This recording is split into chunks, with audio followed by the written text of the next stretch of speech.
Morning everyone, welcome back to my channel. কেমন আছো তোমরা সবাই? আশা করছি সবাই খুব ভালো আছো। আমিও বেশ ভালো আছি। আমার আরও একটা নতুন দিনের নতুন ব্লগে তোমাদের অনেক ভালোবাসা আর ওয়েলকাম জানিয়ে আজকের ব্লগটা শুরু করলাম।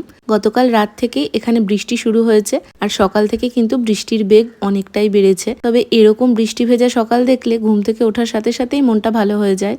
মাঝে বেশ কয়েকটা দিন যা গরম পড়েছিল, সকালবেলায় ওই 6টা সাড়ে 6টায় ঘুম ভাঙতো, তারপর গরমে আর ঘুম আসতেই চাইতো না।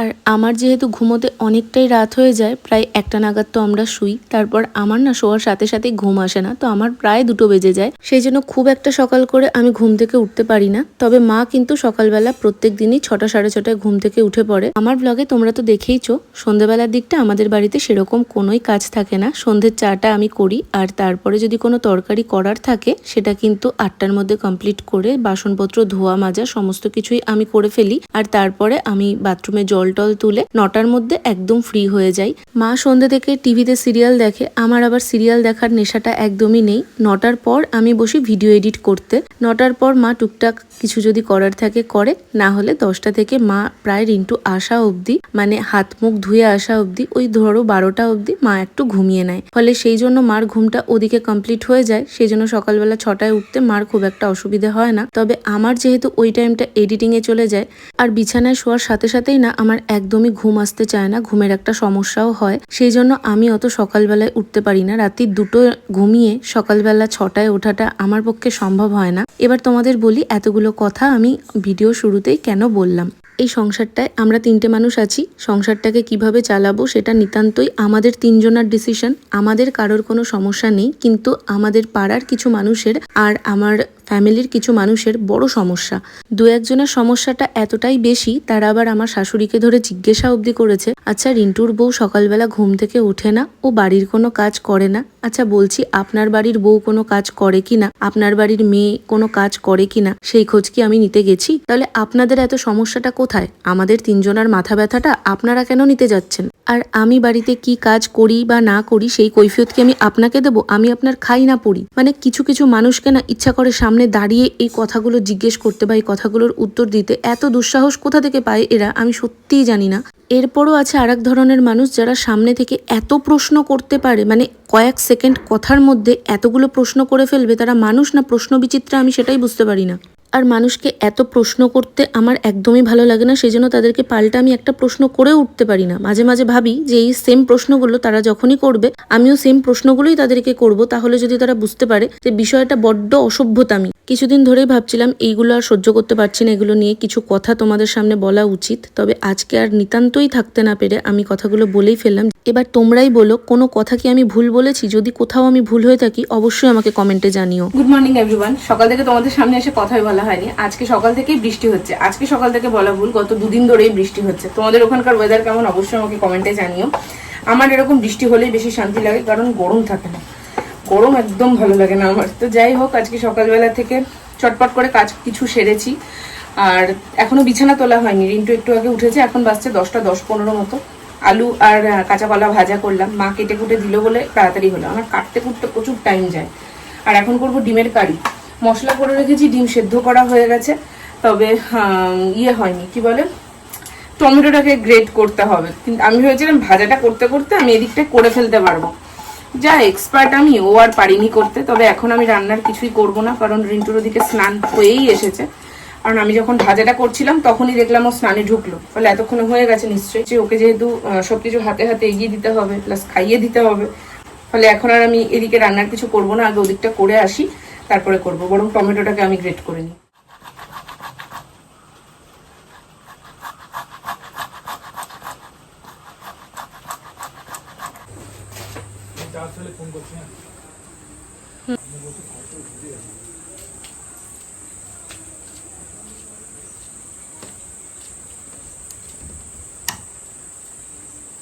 বৃষ্টির কারণে আজকে সমস্ত কাজেই একটু লেট হয়ে যাচ্ছে, তাই বেরোতেও ওর অনেকটাই লেট হয়ে গেছে। এখন 11টা বাজতে 10, ও বেরিয়ে গেল। আর ও বেরোনোর পর আমিও টুকটাক করে আমার কাজগুলো শুরু করে দিয়েছি। ও বেরোনোর পর আমার বেশ কিছু কাজ পড়ে থাকে, যেমন এই ভেজা গামছাটা প্রথমেই আমি বাইরে দিয়ে দিলাম। এরপর দেখো টেবিলটার অবস্থাটা কি, চারিদিকে বাসনপত্র ছড়িয়ে আছে। তবে এগুলো সবই ধুতে মাজতে হবে। এখন ধোবো না, কারণ জল আসেনি। রান্নাটা একদম কমপ্লিট করে নেব, তারপরে সবকটা বাসন নিয়ে তারপরেই মাজতে যাব। ডিমগুলো এরকমভাবে কাট করে নিলে না ভাজার সময় খুব একটা ফাটে না। অনেক সময় আমি দেখেছি ডিম প্রচণ্ডভাবে ফাটে আর তেল ছেটে, তো সেই জন্য ডিমটাকে একটু কাট করে নিলাম। আর এরপর যখন এটা গ্রেভিতে দেবো না, তখনও কিন্তু বেশ ভালোভাবে গ্রেভির মশলাটা এর ভেতরে যাবে।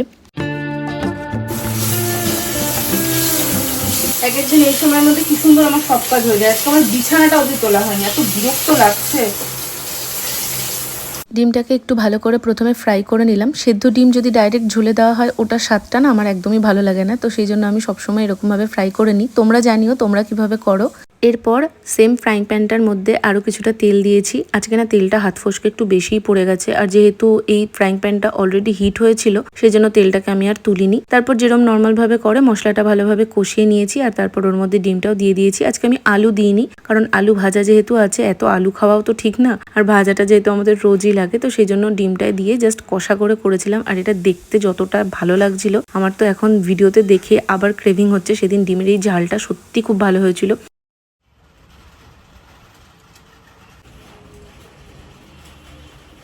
বাইরে টিপটুপ টিপটুপ করে বৃষ্টি পড়েই যাচ্ছে। গামছাটা সকাল থেকে শুকাতে পারছে না, যতবার শোকাচ্ছে কি শোকাচ্ছে না, আমি আবার মাথা দিয়ে বাইরে যাচ্ছি, বৃষ্টিতে কাজ করতে হচ্ছে, আর পুরো গামছাটা ভেজা।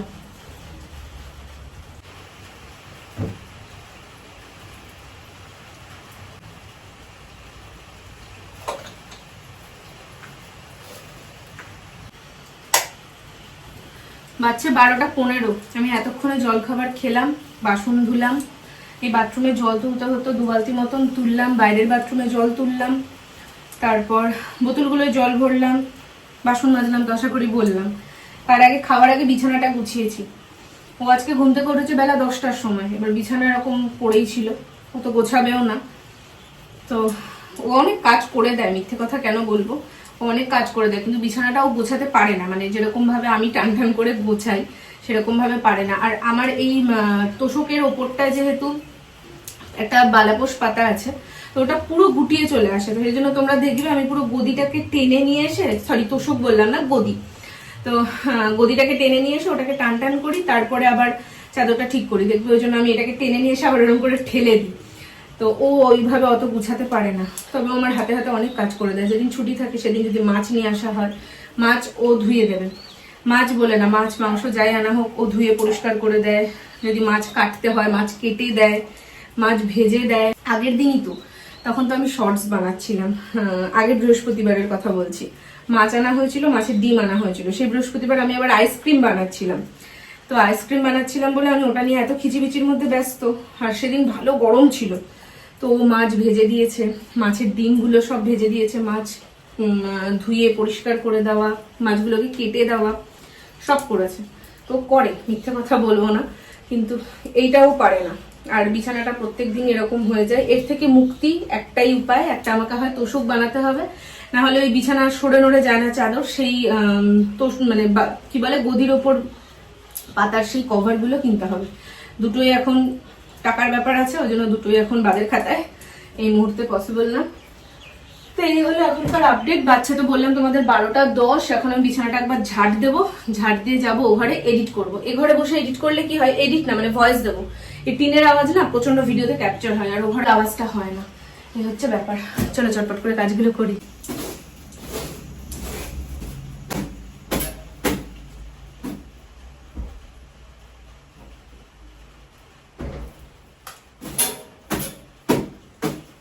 আজকে নিয়ে 3 দিন হবে, 3 দিন ধরে আমার 3টে নাইটি বাইরে শোকাচ্ছে, এখনো অব্দি শোকায়নি।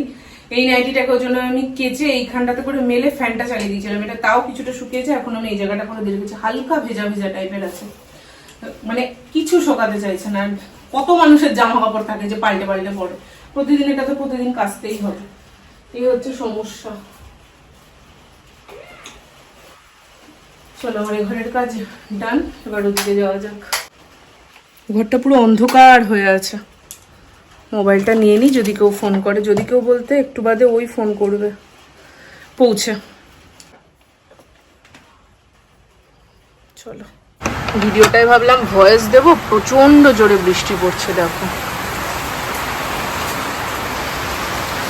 বুঝতে পারছো। আর এই দেখো বললাম না 2 দিন ধরে আমার জামা কাপড় শোকাচ্ছে।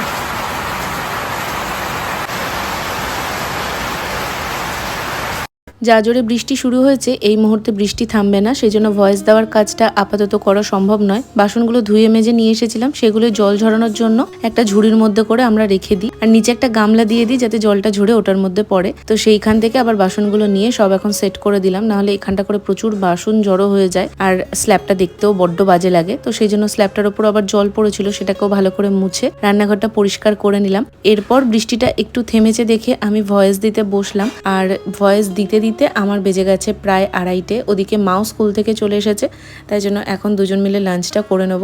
লাঞ্চের মেনু তো তোমাদেরকে আগেই দেখিয়েছি, ভাত, ডাল, আলু ভাজা, সাথে ডিমের কারি। সব মিলিয়ে বৃষ্টির দিনে লাঞ্চটা বেশ জমিয়েই করলাম। বাচ্চা 3:15, লাঞ্চ কমপ্লিট, এখন ঘুম।